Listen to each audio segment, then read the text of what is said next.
Hello, good morning, नमस्ते।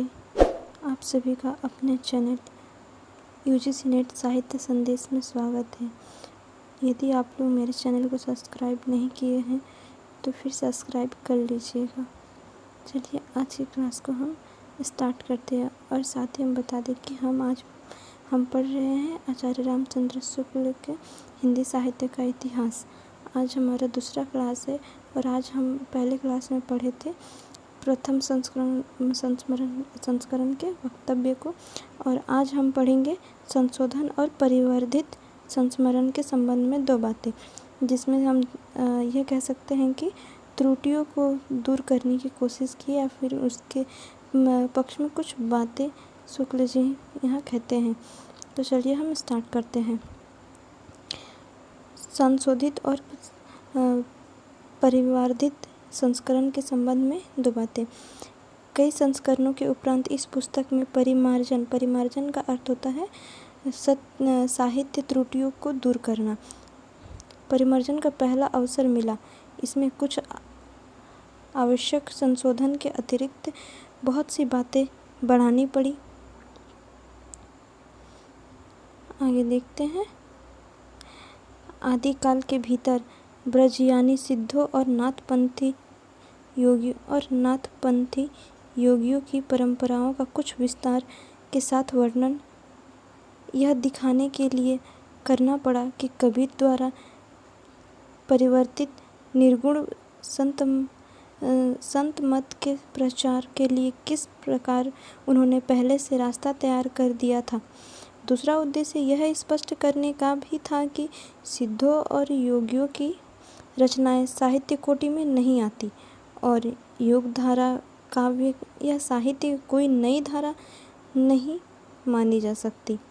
भक्ति काल के अंतर्गत स्वामी रामानंद और नामदेव पर विशेष रूप से विचार किया गया है, क्योंकि उनके संबंध में अनेक प्रकार की बातें प्रचलित हैं।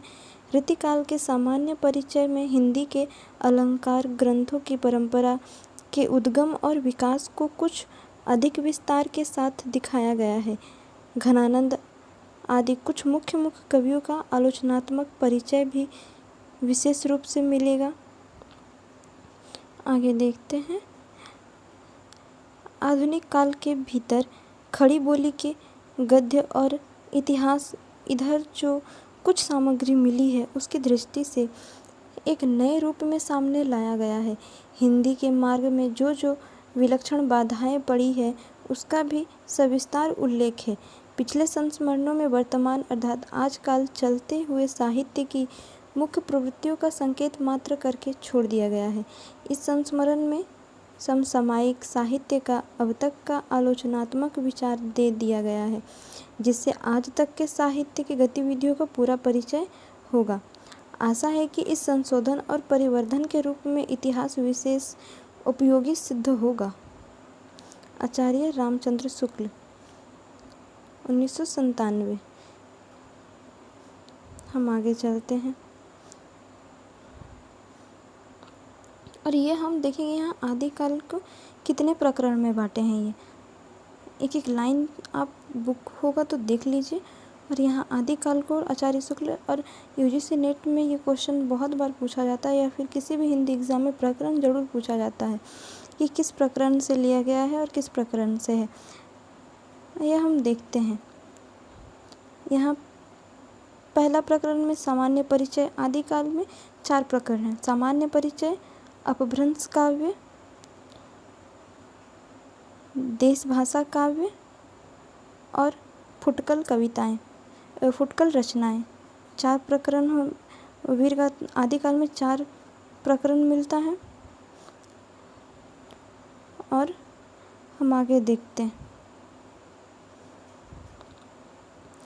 अब हम भक्ति काल में चलते हैं। भक्ति काल को पूर्व मध्य काल कहते हैं। समय 1375 से 1700 है और आदिकाल का समय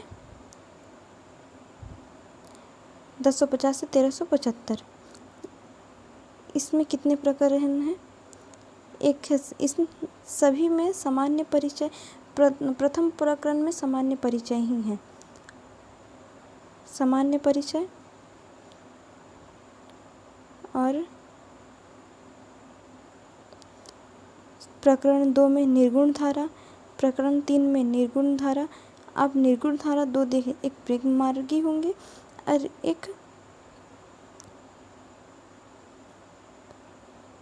सूफी निर्गुण धारा के कवि, और एक यहाँ संत और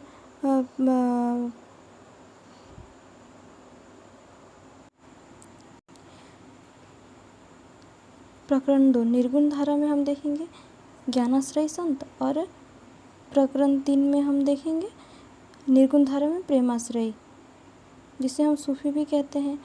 सगुण धारा प्रकरण 4 में देखेंगे राम भक्ति शाखा, और बाद में प्रकरण 5 में देखेंगे कृष्ण भक्ति शाखा।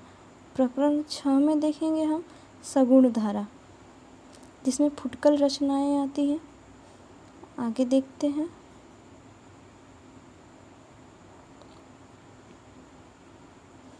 अब हम आते हैं ऋतिकाल पे।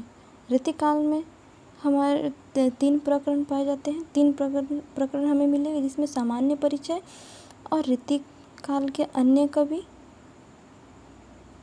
और ऋतिकाल के ऋति ग्रंथकार कवि और अन्य कवि।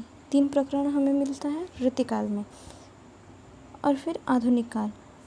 आधुनिक काल में हम प्रकरण 1 में सामान्य परिचय, जिसमें गद्य का विकास होगा। प्रकरण 2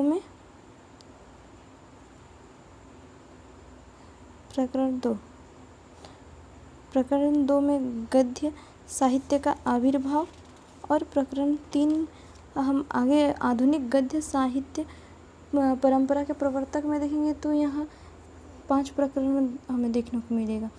गद्य प्रवर्तन सामान्य परिचय, और गद्य प्रवर्तन का इसे हम प्रथम उत्थान भी यहाँ द्वितीय उत्थान तृतीय उत्थान के नाम से आचार्य शुक्ल बताते हैं।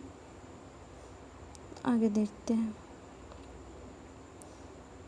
तीसरे में गद्य साहित्य का प्रसार, चौथे में गद्य साहित्य का प्रसार, फिर 5वें में गद्य साहित्य की वर्तमान गति, और फिर आधुनिक काल में काव्यखंड यानी कि पुरानी धारा, और फिर काव्यखंड नई धारा।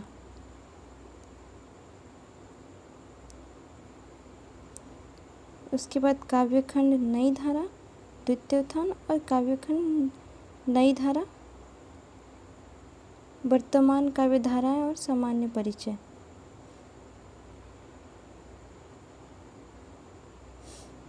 आगे देखते हैं। यहाँ आप यह कोटेशन हमेशा आपको एग्ज़ाम में पूछा जाएगा और ये देखने को मिल ही जाता है। और आचार्य शुक्ल का यह हिंदी साहित्य के इतिहास के विषय में कथन है कि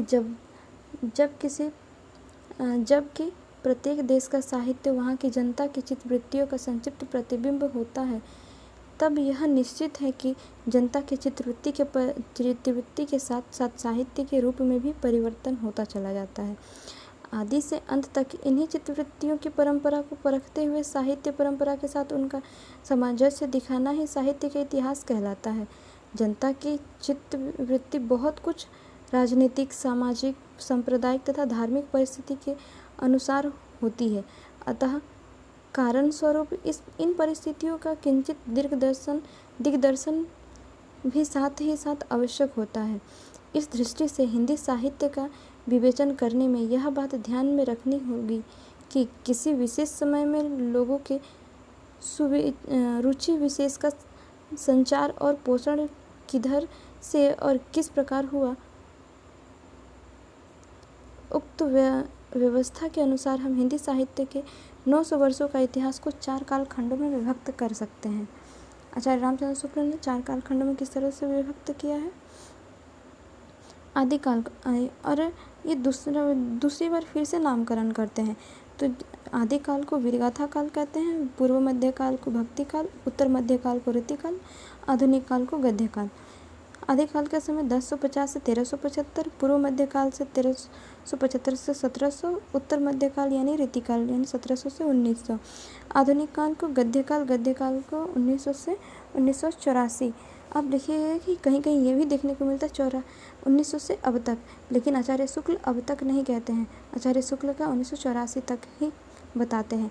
और इधर जो आप देख रहे होंगे 1993 से 1318, तो ये जब भी ये संवत में लिखा रहता है और संवत में 57 घटा देने पे हम ईस्वी निकाल सकते हैं। और आचार्य शुक्ल हर जगह संवत ही कहते हैं। जहाँ भी इनका नाम आप देखेंगे यहाँ पे वो जब सन की बात करते हैं तो में संवत जरूर होता है, तो आप उसे ईस्वी में देखने के लिए 57 को घटा देंगे। और आगे कहते हैं, यद्यपि इन कालों को रचनाओं की विशेष प्रवृत्ति के अनुसार ही उनका नामकरण किया गया है, पर यह ना समझना चाहिए कि किसी विशेष काल में और प्रकार की रचनाएं होती ही नहीं होती। जैसे भक्ति काल या रीति काल को ले ले तो उसमें वीर रस के अनेक काव्य मिलेंगे, जिनमें वीर राजाओं की प्रशंसा उसी ढंग की होगी जिस ढंग की वीर गाथा काल में हुआ करती थी। अतः प्रत्येक काल का वर्णन इस प्रणाली पर किया जाएगा कि पहले तो उक्त काल की विशेष प्रवृत्ति सूचक उन रचनाओं का वर्णन होगा जो उस काल में लक्षण के अंतर्गत होगी, पीछे संक्षेप में उसके अतिरिक्त और प्रकार को ध्यान देने योग्य रचनाएं उल्लेख होगा। तो ये रहा इनका कोटेशन। और साहित्य का इतिहास कहलाता है, यहाँ तक इम्पोर्टेंट है। आप चाहे तो इसे लिख भी सकते हैं क्योंकि ये कई बार पूछा जाता है।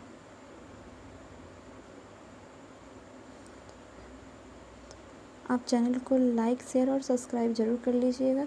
चलिए, धन्यवाद।